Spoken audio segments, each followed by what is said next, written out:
Here's the truth most men don't want to hear.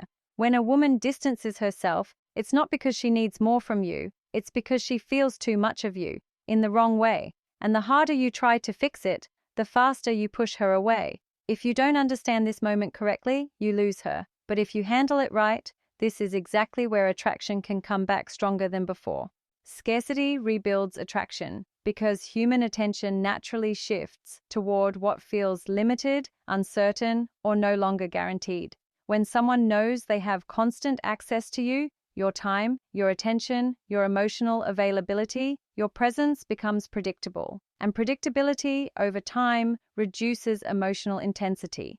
It doesn't mean they stop caring, but the sense of urgency fades. There's no longer a reason to wonder, to anticipate, or to invest more.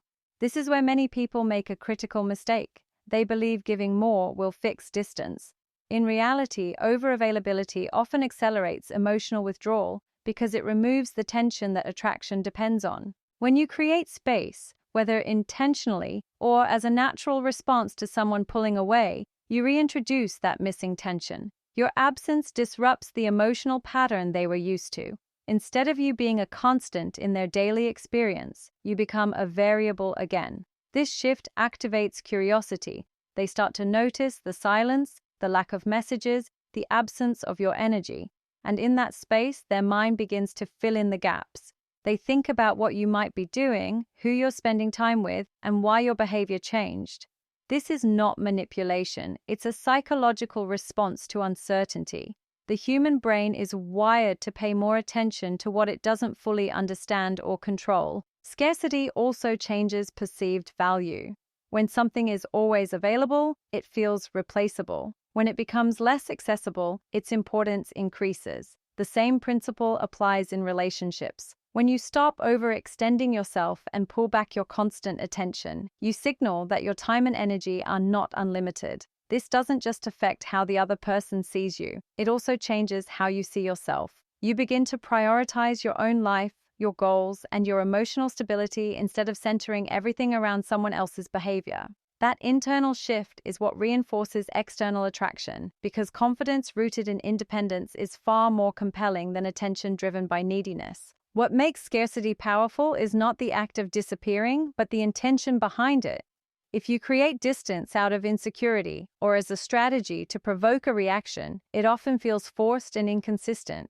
But when it comes from genuine self-respect, when you naturally step back because you refuse to overinvest where energy isn't being matched, it carries a different weight. It becomes authentic, and authenticity is what makes the shift believable. The other person doesn't just notice your absence, they feel the change in your mindset. Instead of being someone who is always available and seeking validation, you become someone who values their own time, controls their emotional investment, and doesn't depend on constant interaction to feel secure. Emotional detachment restores power because it shifts your focus from external validation to internal stability. In most relationship dynamics, the person who is more emotionally invested without balance often ends up feeling less in control. This happens because their mood, decisions, and sense of worth become tied to the other person's behavior. When someone pulls away or becomes inconsistent, the emotionally dependent person reacts, overthinking, seeking reassurance, or trying to fix what feels like a loss of connection.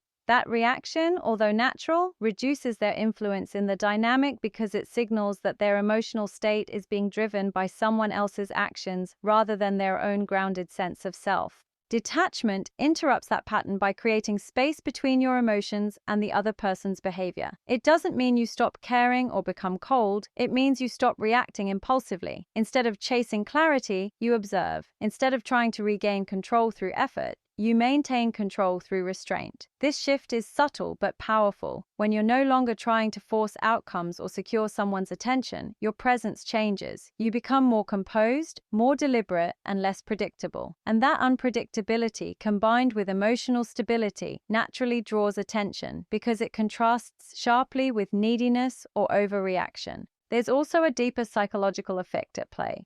When you detach emotionally, you stop feeding the dynamic that allowed imbalance to exist in the first place.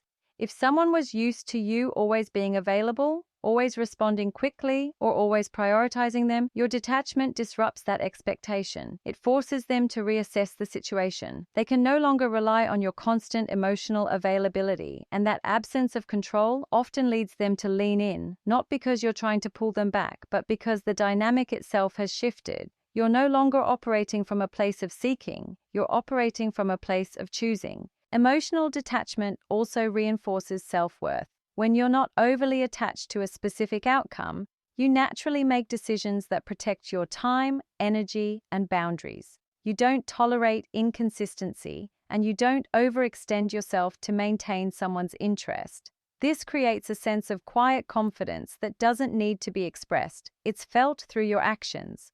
Instead of asking, "How do I keep this person?" your mindset becomes, "Does this situation align with my standards?" That shift alone changes how others perceive you, because people are drawn to those who don't need constant reassurance to feel secure, and who are willing to walk away rather than compromise their sense of self. Human nature is wired to respond more strongly to what feels uncertain, unpredictable, or slightly out of reach. When everything in a relationship becomes fully known, when responses are guaranteed, patterns are fixed, and outcomes feel certain, the emotional intensity begins to level out. This doesn't mean stability is wrong, but attraction thrives on a degree of unpredictability. The mind pays closer attention to what it cannot fully map out. When someone isn't entirely sure where they stand, or when your behavior doesn't follow a perfectly consistent script, it creates a subtle tension that keeps their focus engaged. That tension is not about confusion or insecurity. It's about emotional stimulation. It gives the interaction a sense of movement rather than routine. When certainty dominates, people stop investing the same level of thought and emotion. If someone knows you will always respond immediately, always be available, and always prioritize them regardless of their behavior, there is no need for them to lean in. The dynamic becomes one-sided without either person realizing it at first. Over time, this predictability can reduce curiosity, and without curiosity, attraction loses its edge. On the other hand, when your time and attention are not always guaranteed, when you have your own rhythm, priorities, and boundaries, it introduces a level of uncertainty that naturally draws people in. They start to wonder, to think, and to anticipate. That mental engagement strengthens emotional investment because the brain is actively trying to understand and interpret your behavior. This doesn't mean playing games or being intentionally inconsistent. The uncertainty that builds attraction comes from authenticity, not manipulation. It comes from having a full life that doesn't revolve around one person, from responding based on your schedule instead of reacting instantly, and from expressing interest without overcommitting your emotional energy too early. When your actions are grounded in self-respect and independence, the unpredictability feels natural rather than forced. People can sense the difference between someone who is strategically pulling away to provoke a reaction and someone who simply has standards and priorities that guide their behavior. There is also a psychological mechanism behind this. The brain tends to assign more value to experiences that require effort to understand or obtain. When something is too easy or too certain, it doesn't trigger the same level of reward. In relationships, this translates into emotional investment. When someone has to think about you, wonder about your intentions, or adjust to your pace, they become more mentally and emotionally involved. That involvement deepens their perception of connection, even if nothing explicitly changes on the surface. Over time, it creates a stronger pull, not because you are doing more, but because they are feeling more as a result of that uncertainty. Self-worth is magnetic because it shapes how you show up in every interaction without needing to be explained. When you genuinely value yourself, it reflects in your behavior, your boundaries, and the way you respond to situations. You don't chase attention, you don't overextend to keep someone interested, and you don't tolerate inconsistency just to avoid losing a connection. This creates a subtle but powerful signal. Your time and energy are not easily given, and they are not dependent on someone else's approval. People are naturally drawn to that kind of presence because it feels stable, grounded, and difficult to influence. It stands in contrast to behavior driven by insecurity, where someone is constantly trying to prove their worth or secure validation from others. When self-worth is low, the opposite pattern appears. A person may become overly accommodating, always available, and quick to adjust their standards just to maintain someone's interest. While this might seem like effort or care on the surface, it often reduces perceived value because it communicates that there are no boundaries. If someone feels they can act however they want without consequences, delayed responses, mixed signals, inconsistency, they subconsciously place less importance on the connection.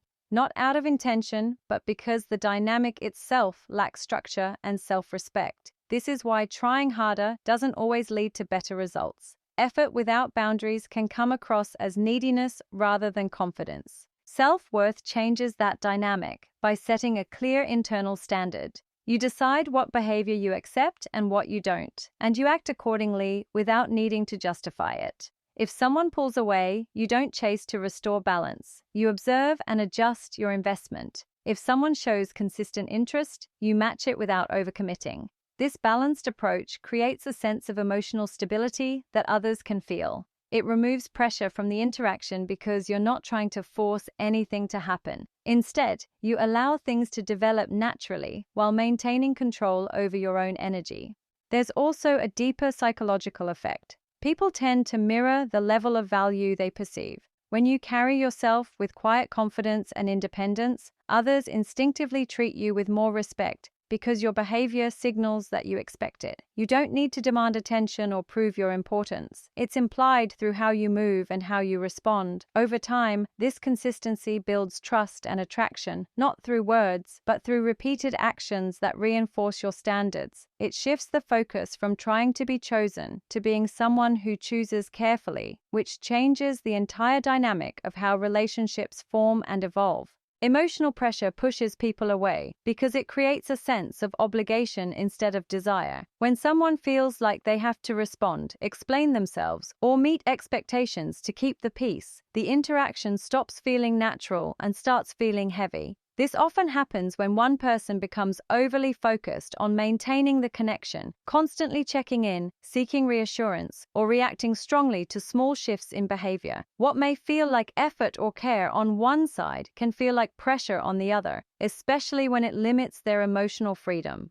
Attraction depends on willingness, not force, and the moment someone feels cornered into giving attention or affection, their instinct is to create distance. This dynamic usually builds gradually. It might start with frequent texting, asking for clarity too soon, or trying to define the relationship before it has naturally developed. Over time, the other person begins to associate the interaction with expectations they're not ready to meet. Instead of enjoying the connection, they feel like they are being pulled into something that requires constant emotional output. Even if they were initially interested, that pressure shifts their focus from curiosity to resistance. The more they feel pushed, the more they step back, not because they don't care at all, but because they want to regain a sense of control over their own pace and emotions. One of the key issues with emotional pressure is that it often comes from a place of insecurity rather than intention. When someone fears losing the connection, they try to secure it through increased effort.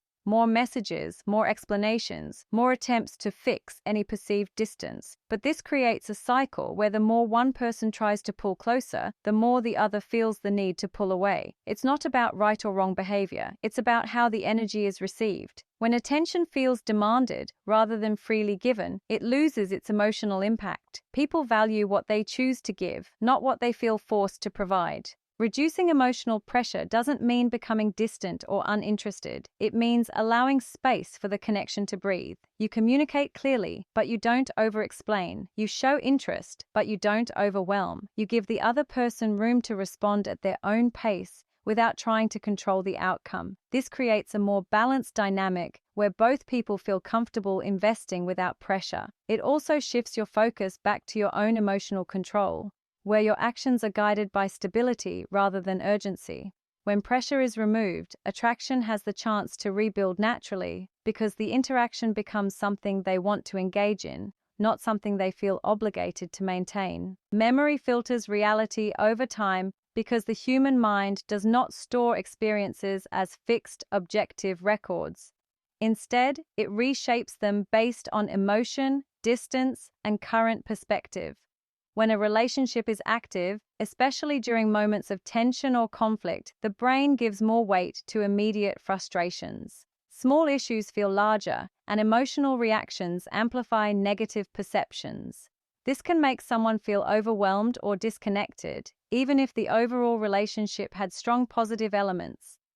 In those moments, their decision to pull away often feels justified because their focus is narrowed to what isn't working rather than what once felt good. As time passes and distance is created, that emotional intensity begins to fade. The absence of constant interaction removes the triggers that kept negative feelings active. Without new conflicts reinforcing those emotions, the brain starts to rebalance how it remembers the connection. Positive experiences, shared moments, emotional highs, the way you made them feel, gradually come back into focus. This doesn't happen consciously, it's a natural psychological process. The mind tends to soften sharp emotional edges over time, especially when there is no ongoing friction to keep them alive. What once felt like a strong reason to step away begins to lose its intensity, making space for a more balanced or even nostalgic view of the past. Distance also creates contrast, and contrast strengthens memory. When you're no longer part of someone's daily routine, your absence becomes noticeable in subtle ways. Certain moments, habits, or feelings that were once taken for granted begin to stand out because they're no longer present. This absence doesn't just remove you physically, it creates a gap in their emotional experience. The brain naturally tries to fill that gap by revisiting memories associated with you, often highlighting the parts that felt meaningful or unique. Over time, this can lead to a shift where the connection is remembered more for its emotional value than for its previous complications. Another important factor is that people often reinterpret past experiences based on their current emotional state.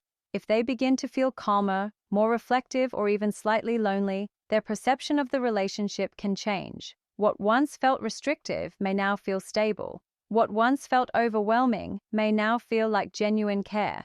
This reinterpretation doesn't mean the past was perfect, it means the emotional lens has changed, and when that lens shifts in a more positive direction, it can reignite curiosity or a desire to reconnect, not because anything new has happened, but because the memory itself has been reshaped into something that feels worth revisiting. In the end, this isn't about making someone come back, it's about understanding what your role really is when someone pulls away. You don't chase distance, you don't negotiate your value, and you don't lose control of yourself trying to hold on to someone who's stepping back. Attraction isn't built through pressure, constant effort, or emotional dependence. It's built through presence, self-respect, and emotional discipline. The way you respond in moments of uncertainty defines everything. Either you react out of fear and lose yourself in the process, or you stay grounded and let your actions reflect your standards. When you master detachment, control your energy, and stop over-investing where it's not being matched, the dynamic changes naturally. People feel the difference, not because you're trying to prove anything, but because you're no longer operating from a place of need. Focus on your life, build your mindset, strengthen your discipline. Let your actions show that you value your time, your energy, and your peace. Because the goal was never to be chosen, it was to become someone who chooses, without losing himself in the process.